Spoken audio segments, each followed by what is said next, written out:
Shalom bien-aimés de Dieu, je vous salue dans le nom précieux de Jésus, notre Seigneur et Sauveur, lui qui nous a accordé la grâce ce mardi 11 juillet 2023 de nous réveiller et nous sommes contents de lui appartenir. Et ce matin encore, nous voulons nous appuyer sur sa parole. Et nous commencerons par le psaume, Ésaïe chapitre 30. Mon frère, ma sœur, faisons attention dans le choix que nous faisons pour nos projets. Souvent, nous faisons nos projets et c'est après que nous consultons l'Éternel. Écoute la parole de l'Éternel ce matin pour toi, mon frère, ma sœur, Ésaïe chapitre 30, versets 1 et 2. Malheur, dit l'Éternel, aux enfants rebelles qui prennent des résolutions sans moi et qui font des alliances sans ma volonté, pour accumuler péché sur péché, qui descendent en Égypte sans me consulter, pour se réfugier sous la protection de Pharaon et chercher un abri sous l'ombre de l'Égypte. Bien-aimés de Dieu, il nous arrive de faire beaucoup de projets, même de chercher à voyager, nous irons là ou là, ainsi de suite, sans consulter l'Éternel. Bien-aimé, c'est une bonne chose de consulter le berger de sa vie. David dira, l'Éternel est mon berger, je ne manquerai de rien. Il me conduit vers les eaux paisibles. Il me fait reposer sur de verts pâturages. Donc s'il est le berger, c'est lui qui doit conduire nos pas.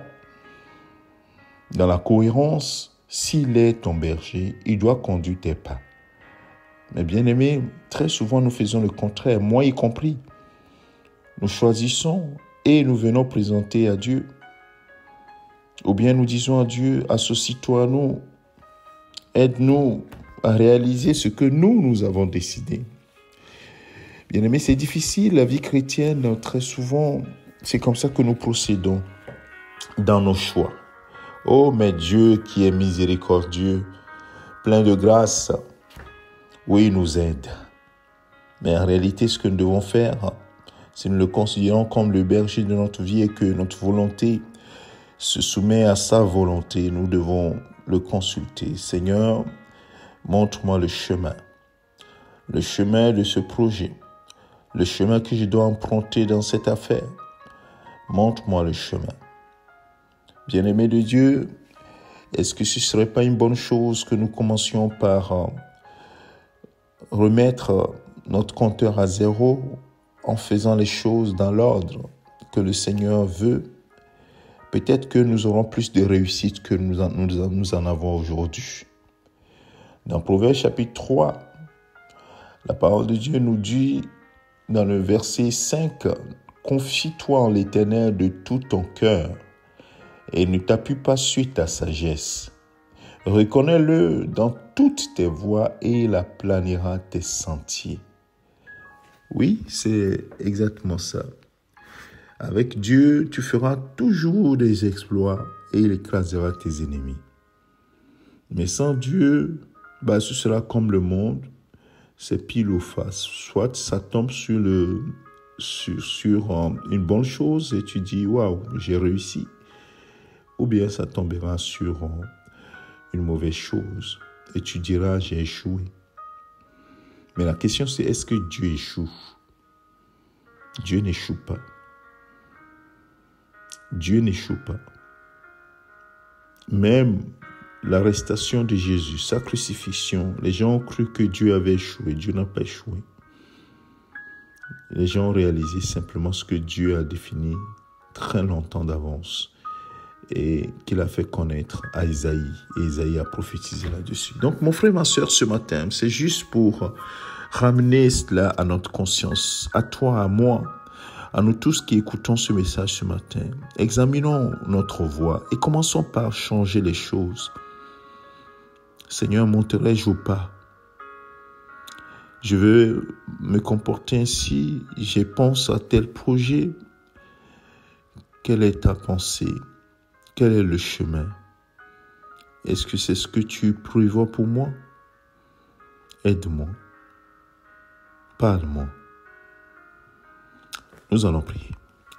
Seigneur, notre Dieu, nous voulons ce matin te dire merci pour ce conseil que tu nous donnes de t'associer dans ce que nous faisons, de ne pas venir à toi après avoir pris des résolutions.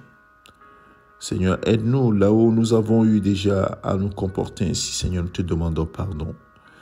Là où nous avons fait des choix nous-mêmes, et parfois aujourd'hui nous tirons les conséquences. Seigneur, pardonne-nous, restaure-nous, rétablis-nous, Seigneur. Et aide-nous par ton Esprit Saint à revenir sur la bonne base, la base de la parole de Dieu. Seigneur, aide-nous à considérer véritablement que tu es notre berger, le berger de notre vie, et que toi, sur ton livre, sont écrits tous les jours qui nous sont comptés, Seigneur.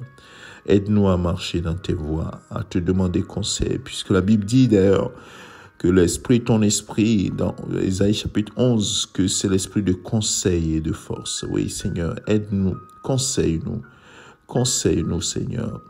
Nous te supplions. Merci, Père, pour ma vie, la vie de mon frère et de ma sœur.